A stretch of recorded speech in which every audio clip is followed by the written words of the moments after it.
So today we're going to talk about Addison Gums' decision to leave the football team and why I don't think that's really a big deal. And all that's coming up after the bumper. What do you mean you don't subscribe to my son's YouTube channel?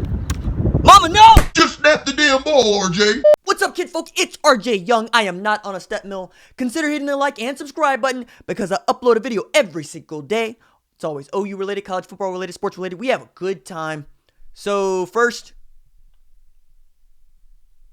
snazzy, ain't it? I shop at Dick's, I shop at Fanatics. I get my stuff where you get your stuff. But first, I want to talk about UCLA. And not in the traditional way that we usually talk about teams as, their win-loss record, who the head coach is, who's on the team. You know what? UCLA just doesn't want it. And I came to this conclusion while on Twitter. And if you don't follow me on Twitter, you should know I'm on Twitter almost as much as I'm here. Probably more so if you ask some members of my family. But it just kind of occurred to me that we get all kinds of smack talk from Georgia. Shout out to Georgia fans who are great at it and up for it year-round. We get all kinds of smack talk from Texas, who is garbage and a dumpster fire, and we're all waving at it as it passes by. We get trash talk from Nebraska, and we haven't played Nebraska in nearly a decade. But you know what we haven't got? We haven't got any trash from UCLA. No Bruins fans are showing up on Twitter and the YouTube comments, on Facebook, wherever it is Bruin fans congregate, because guess what? I don't think they want it. I don't think there are enough of them, but I also don't think they want it. Look, I made the video yesterday. I talked about how OU gave UCLA Troy Aikman and how Troy Aikman basically couldn't cut it at OU because, well, let's just face it. Troy Aikman was not an option quarterback. OU ran the wishbone. It wasn't going to work. Barry Switzer did the right thing, facilitated the transfer to UCLA. Terry Donahue takes Troy Aikman, turns him into a great quarterback. Dallas Cowboys, my NFL team. By the way, I'm a mad Dallas Cowboys fan. Ends up winning Super Bowls. So there's that. But then, what is it with UCLA fans? Look, how come nobody from UCLA has strung together a joke or a piece of trash talk that has Chip Kelly, 2006 in Oregon? And before you go there, I know Chip Kelly was not at Oregon in 2006, but the Oregon teams that he coached were really, really good. And that 06 game is controversial no matter whose side you're on, Oregon or Oklahoma. I just think that as a UCLA fan, you can think of some things to do and say to get involved in what many folks thought was going to be the marquee game on OU's schedule, if not UCLA's schedule. But then I forgot UCLA doesn't really have football tradition, even though they've had a football team for 99 years. This is a program that has had Dick Vermeil, Terry Donahue, and Bob Toledo, but also a program that might be more overrated than Texas. Honestly. I mean, you look at it, they got the one Heisman Trophy winner. Okay, edged out a good O.J. Simpson in a good year. Whatever, right? But they don't really have conference championships either. They got 17, but they haven't won one this century. The last conference championship UCLA won was in the Pac-10. Pac-10 doesn't even exist anymore. Bob Toledo, 1998. That's the last time UCLA won a conference championship in football. And the last time they had a 10-win season, 2014. Jim Mora had back-to-back 10-win seasons, and they ran that guy off. And if we're talking about outstanding pros, are we really going to throw it to Cade McNown, the dude who won the Johnny Unitas Golden Arm Trophy? I don't even put any stock in that trophy anymore because they had the nerve to give it to Mason Rudolph last year in a year where Baker Mayfield was the clear choice for every quarterback award there is. So you really can't even include Cade McNown, but you can go with Jonathan Ogden. Jonathan Ogden is the outstanding NFL offensive lineman.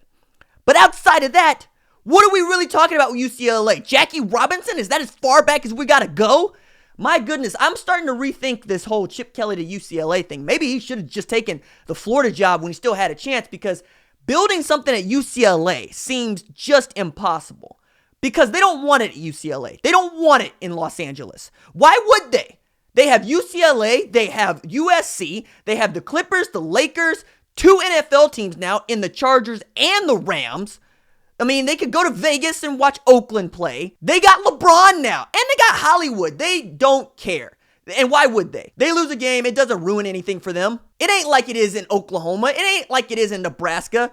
And for that matter, it's probably not like it is in Austin, where at least at Austin, folks care about Texas Longhorns football. They want it to be good, if for no other reason than they bring in the most money, so they feel like they should be good. even though Texas has been kind of mediocre for every single season except Mac Brown's 10 years where he won a national title and where they were competing for national championships. Texas football is just not very good, but UCLA football is just plain garbage and their fans don't care. So you might have heard Joel Klatt said something he thought was controversial on FS1 where he said this OU football team could be better than last year's OU football team because he expected there to be a drop-off at quarterback. And okay, sure. We had the most efficient quarterback in college football history in Baker Mayfield, won a Heisman Trophy, 573 yards per game. I mean, OU could move the football.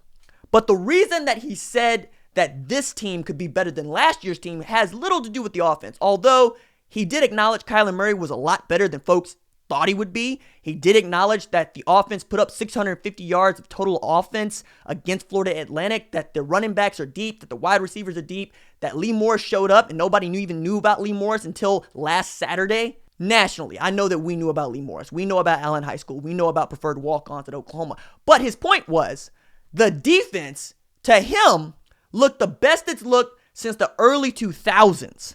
Now that is high praise, specifically because that was a different kind of football back then.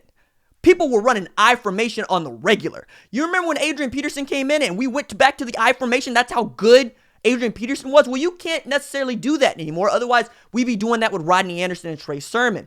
The offenses have evolved. The offenses have changed. Mike Leach's air raid system is basically branched out to every corner of the college football universe except the SEC, and it's only a matter of time before they get thrown into offensive hell. But if the defense is as good as those early 2000 teams that Mike Stoops coached, and even the ones that Brent Venable was coaching that were really good, yeah, this could be a better football team than the one that played in 2017. However, number one, it's Florida Atlantic. And yes, I know there are a lot of folks that want to backtrack the whole, I had Florida Atlantic being a close game with Oklahoma. I'm not saying that because I still believe Florida Atlantic is a good football team last year, and it is a good football team today. But it is still Florida Atlantic, which is to say it is a Conference USA team where a guy that can't play quarterback at Oklahoma transferred to Florida Atlantic, where apparently he's still going to have to fight for the job because nothing is decided on the quarterback front from watching the Saturday game with OU and Florida Atlantic for the Owls. I mean, they got DeAndre Johnson, Rafe Peavy, and Chris Robinson still battling. They only know that they have Devin Singletary. That's what they know they have. That's what they will hang their hat on. But is that defense that we saw against Florida Atlantic really that good? Is it really as good as those defenses in the 2000s that basically were leading the charge on getting to national title games?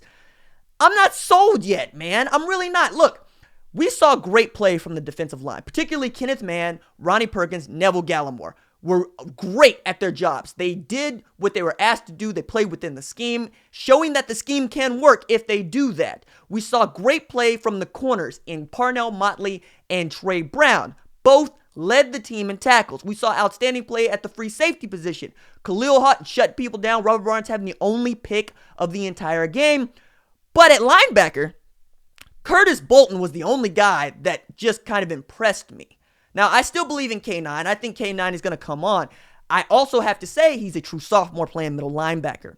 Caleb Kelly got beat out for a job we all thought Caleb Kelly would win. And when he came on, he looked decent. He looked good. But he didn't look like he should be starting ahead of Curtis Bolton. And while Mark Jackson at the Jack linebacker spot is good, it should be noted that Addison Gums was looking like the guy who would earn the start until he tore up his knee in a non-contact injury just before the season started. The day before the season started. So I'm not necessarily sold on the defense. I need to see more. And I need to see more against good competition. And what I'm calling good competition are the pass-happy offenses Oklahoma will face in Big 12 play. You're not really going to be challenged as much as you want to be challenged by UCLA. They weren't challenged as much as we thought they would be challenged by Florida Atlantic. However, Florida Atlantic I still think is a good football team. And I think that Chip Kelly's offense is going to throw some tweaks out there. We haven't seen that kind of offense face Oklahoma's defense in quite some time. Last time that got close to seeing something like this was Gus Malzahn's Auburn, and OU did the job there in the Sugar Bowl. But I don't see Oklahoma really getting tested on defense until late into October. I mean, Texas is garbage. UCLA is not a good football team. Florida Atlantic, they already beat them. Iowa State, perhaps. Perhaps we get to find something out next week about this OU defense, but I'm not prepared to say that the 2018 team is better than the 2017 team based on what they did against Florida Atlantic. So good on Joel Klatt for calling it like he sees it. I just need to see more. Now, speaking of seeing more, the University of Oklahoma announced Addison Gums has decided to leave the university and transfer. For all we know, he's back in California at home. Now, the reasons as to why, I'm sure, are still being shaken out, and the smoke will clear and we'll know something. But here's the thing. I'm not worried about losing Addison Gums in the second week of the season. Number one, didn't have him against Florida Atlantic, and you know what? They didn't miss him. Mark Jackson looked good. If John Michael Terry is even serviceable backing up Mark Jackson, they're still fine. But even if you lose Mark Jackson and John Michael Terry, Curtis Bolton knows how to play that position. You can slide a defensive end in there. Ronnie Perkins could be good there. You also get back Jalen Redmond if everything goes to plan with his recovery, and it sounds like it is. And you have Jakari Daly on the roster right now, who I like, who I think can figure out that position in a big way easily and this season. But more to the point, for long term, you got replacements coming in. Joseph Wette, 6'4", 220, right? Marcus Hicks, 6'5", 240. Corey Roberson, 6'3", 273. Those are all three defensive ends committed to the 2019 class who are going to come in next year. So the depth chart is going to get replenished and replenished in a big way. Now, we all wanted to see what Addison Gums was made of, especially after getting to see him in spurts last year, and because we're still waiting on the kind of production from that position that we're used to seeing from Obo Oronko and before him, even Eric Stryker. But in the grand scheme of things, especially based on the play that we saw against Florida Atlantic, I'm not really going to miss Addison Gums in an OU jersey. I'm going to root for him wherever he goes, because once you come here, you came here. It's always going to be with you. You are a Sooner in one way or another, even if they say you transferred from Oklahoma, the way that we say Troy Aikman transferred from Oklahoma to UCLA. So that's always there. And you want Addison Gums to be good. I'm sorry that it didn't work out at Oklahoma, and I'm even more sorry that he had a season-ending injury the day before the season began. However, Oklahoma is okay at the jack linebacker spot. Oklahoma is okay on the defensive side of the football. And Oklahoma is more than okay. It is outstanding in its 2019 recruiting at his position. OU is fine without Addison Gums. All right, that's it for me. Deuces.